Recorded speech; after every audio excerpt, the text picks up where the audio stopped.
Welcome back to the Forever World. It has been a decent while since the last episode, and a few things have changed. If you missed the previous episode, I built this cool little villager factory where you can put in villagers and turn them into zombie villagers. This guy attacks them, makes them infected, and then I put them through in here and cure them, and then I can make them exit through that.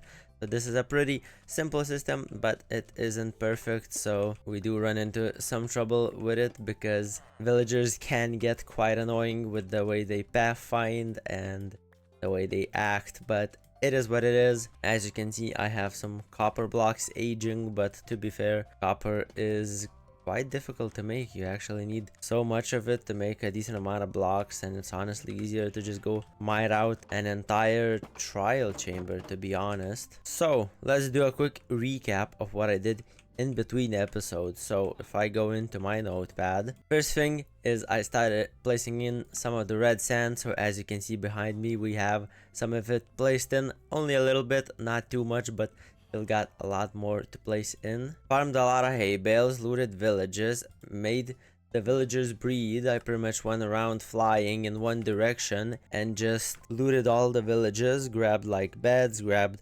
workstations, grabbed all the hay bales so I can make a bunch of bread and make the villagers breed. I farmed a bunch of red sand. I made more cheaper farmers. So we go over here, we have a few farmers with only needing one pumpkin and one melon per emerald, which is absolutely amazing. I traded all of the melons and pumpkins that I have. I have enough emeralds for a beacon. If we go into my emerald shulker box, as you can see, I have almost 8 stacks of emerald blocks, which is quite crazy, and I will show you how I achieved that. So also I started the groundwork for a trading hall, which I will be starting to build in between episodes perhaps, and finish in the next episode, because in this one I'm gonna do other things, but that comes after this. Then I built 3 melon and 3 pumpkin automatic farms. So if you remember, I had this auto pumpkin farm, and then I built one for melons here, and then I extended it down and was planning to build one for pumpkins here as well, but I accidentally made it melons. So I actually have 4 automatic melon farms and 2 pumpkin farms. So they produce quite a lot of pumpkins and melons, definitely enough to keep up the trades every day. So that's how I've just been grinding trades and how I got so many emeralds, because it is actually just so easy to farm emeralds when you have a few automatic pumpkin and melon farms. It is honestly crazy. I also raided a couple ocean monuments for sponges. I was thinking of doing that in a video, but then I kind of thought that is not a crazy interesting thing. So one reason is because I'm gonna want to drain this in the future, hopefully soon, after I finish a couple other build projects. And also this area down here, if I go to the very bottom, this part that's at the bottom behind this cobblestone, it was entirely a water cave, so I had to block it off exactly to how much I'm gonna need, you know, how much space I needed. I measured out the blocks and everything, and then I had to get sponges and drain it because I wasn't in the mood to do it with sand or anything like that, because that would have just taken way too long. So I did a lot of trading, as you saw, with all of the stuff that I have. I have traded with villagers 5,148 times. So yeah, it's a lot of trades. Then I started this. Now this is gonna be a path that I'm gonna touch up later on, but this area I'm gonna be doing in this episode, and this is where the emerald beacon is gonna be. As I mentioned, I want to have the iron beacon just on the go for me to place down anywhere, and to be fair, with the amount of emeralds I have, I might as well just make my on-the-go beacon out of emeralds as well. And I want to have a decorational beacon at this island, at this base. I thought, what better way than to make a little green island for the green beacon. And so I've done quite a bit of placing in dirt. This was actually all empty. I placed all of this in by hand. If I were to mine in, this is all empty. As you can see, it's hollow. So yeah, I did that in between episodes because I mean, it's just placing dirt. It's not the most interesting thing. Then I'm gonna still have to touch up this path, and I want to add in moss, and I want to I'm gonna have to actually extend this island this way by 1 block and this way by 2. And the reason is because currently it's centered quite perfectly for the beacon.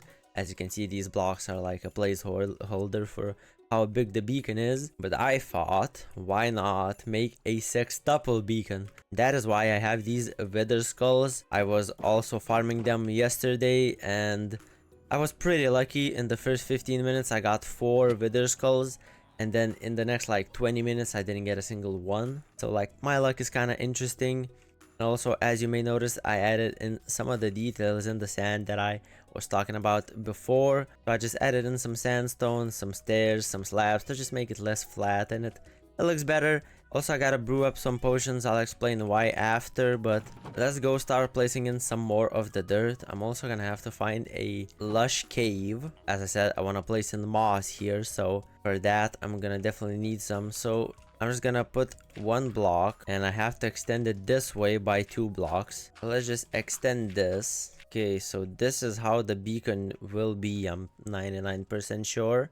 Okay, so now I'm gonna extend this, what I did here. I didn't think of it yesterday, so it's kind of my own fault. Okay, I think the extension is done. I extended it by a couple blocks and I added in some details, like adding in some extra blocks so it's not super flat and it's more natural looking. And yeah, it looks fine, I'd say. Apart from the beacon island, the other thing I'm gonna be doing this episode is getting full netherite. Having that extra durability is useful. Doesn't really add much in terms of like armor or damage, like for example the sword, but just having that extra durability on tools can prove useful. I think now it is time to actually build a beacon. First I'm gonna mine this one.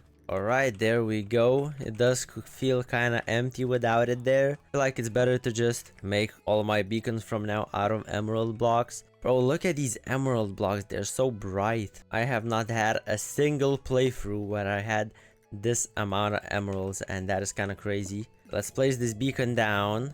Let's choose haste 2. To be fair, I don't think I really need haste 2 in my base, but I honestly think jump boost for building would be a bit better. And there we go, we have our first beacon, and I'm gonna place some lime stained glass to make it green. And as you can see, that looks pretty cool. So one thing I'd like to do is give it this overgrown kind of look. So I need to somehow find a mossy cave. Okay, I do see an azalea tree right here in this desert. So I can just mine straight down below it. Okay, well, that was a pretty crazy cave, I'm not gonna lie. So, wow, I did get a decent amount of moss. Quite a lot of moss blocks and a bit of moss carpets. Moss carpets are like the ones that I wanted the most. Also, the amount of diamond ore that I found is quite wild. Also, I grabbed some redstone ore that I saw because I now realize that redstone is quite useful. And I also found 10 regular diamond ore, which is apparently like the rarest block, the rarest ore in the game. I'm not sure how true that is. Well, obviously it is much rarer than the regular deep slate ore. Don't really need diamonds that badly. I might as well keep it. Okay, let's mine all of this up.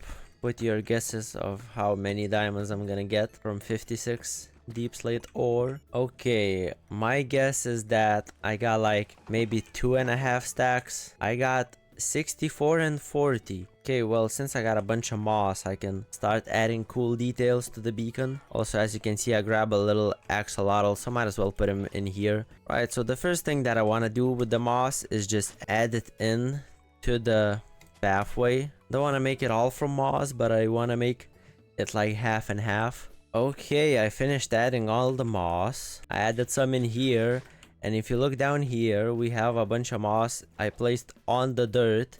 Now I'm gonna add some jack-o'-lanterns into the ground to make the path lit up. Okay, let's take a look from above. Okay, I kinda like how it looks. I added in some of these oxidized cut copper slabs. They have this kind of greenish color. Copper is like the only other green block that I can see fitting with emeralds.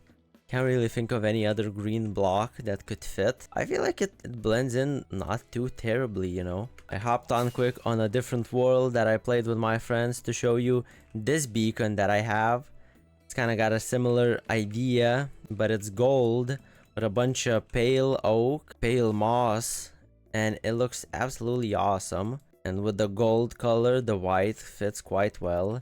And I was able to put in a bunch more random stuff here, so it kind of looks quite awesome. Also, I have this massive melon, so I kind of wanted to do something similar here, but as I said, there isn't a wood that's green. The only thing that's like the closest is bamboo, but the thing is, the block of bamboo is green, but the planks are yellow, so it kind of doesn't really work. So now I'm gonna try some warped planks because they are like blue, but they have this green tint that's similar to copper. So if I just add some in, it will fit this color scheme more than any other wood could really fit it. Okay, let's look at this from above now. Okay, I feel like it's a big mess. It's a big jumble of blocks, but they do kind of match. I mean, it's an interesting design. I don't love it, but I don't hate it. If you don't really think about it too hard, it looks quite awesome. This is the best that I could come up with. I guess just adding some of these slabs would help. Now we have this kind of like broken up path by the grass. It's got this interesting little vibe going on. If I add some stairs in, it's gonna really add to the effect of it being like a worn down path. And now if I add a couple buttons, it's also gonna give more depth to it. And I feel like this beacon, despite being not my best work, does look quite cool. Now I'm probably just gonna finish up this path off camera because I don't really feel like I want to deal with it, and there's gonna be quite a bit of terraforming going on down here because this is like some interesting generation here.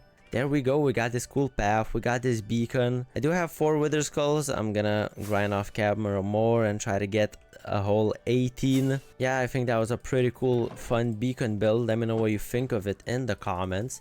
And now, it is time to farm netherite. So, I'm gonna pop this fire res potion and hop in to the lava. And as you can see, I can see everything pretty much.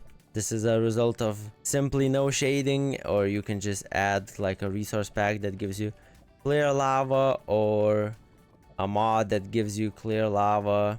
This is like the most fun way to farm netherite, because to be fair, mining in a straight line for a few hours, ancient debris is not fun at all. You can make a bunch of beds, and long term, that is a much better way to farm netherite, I will say that. If you're trying to make a netherite beacon, I suggest that you do go with beds or TNT. TNT is, I guess, more renewable or easier to use because you don't have to right click it individually. But if you just want to make some netherite armor and tools, this is the best way. You could say it's kind of cheating because normally in vanilla you cannot see through lava, and I can agree to some extent, but as I said, I have mined multiple times for netherite and it just takes way too long, and it's just not fun. It's the correct way to do it, it's the grind, you know, but it's not fun. Let me know your take on that if you wanna chime in with your opinion. There's a ghast in this lava pool, what the hell? What? Did you see that? I also added this resource pack that makes the ancient debris blue.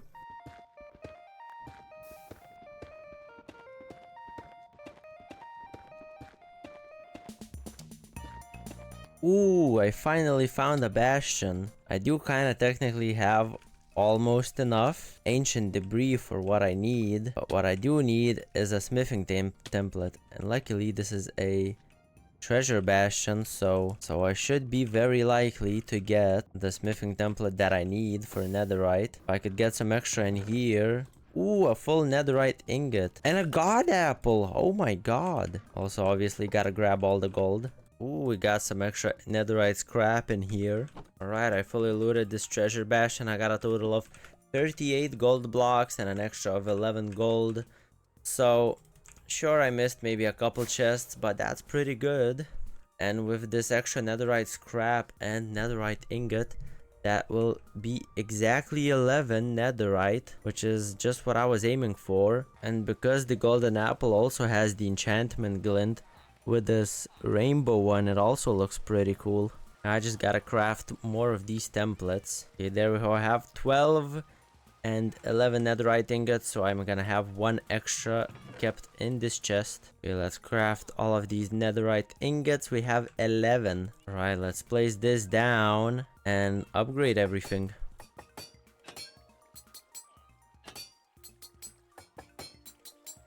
There we go. Cover me in debris. Put on the full netherite to check it out. Yeah, I'm looking awesome. I also have 2 extra ingots, so I can make my diamond smite sword into a netherite sword. I'm also gonna have to put on unbreaking and mending on it. Probably just do that in between episodes. Let's go check how much these have made. Oh my god. Every time I harvest it, it's up to 2 stacks. This time we have like almost 5 per chest. Oh my, look at the amount of melons. Well, that was a pretty big harvest. Got almost 6 stacks of melons and a bit over 6 of pumpkins. So that's gonna last me a few days of trading. Let's sell all that I can right now. Okay, I made an extra almost 4 stacks. Well, I'd say that was a pretty successful episode. Build this awesome beacon, got full netherite. I think that's gonna be it for this one. I'm gonna think of what to do next time, but probably gonna start out the trading hall. So hope you enjoyed it, and I'll see you in the next one. Goodbye.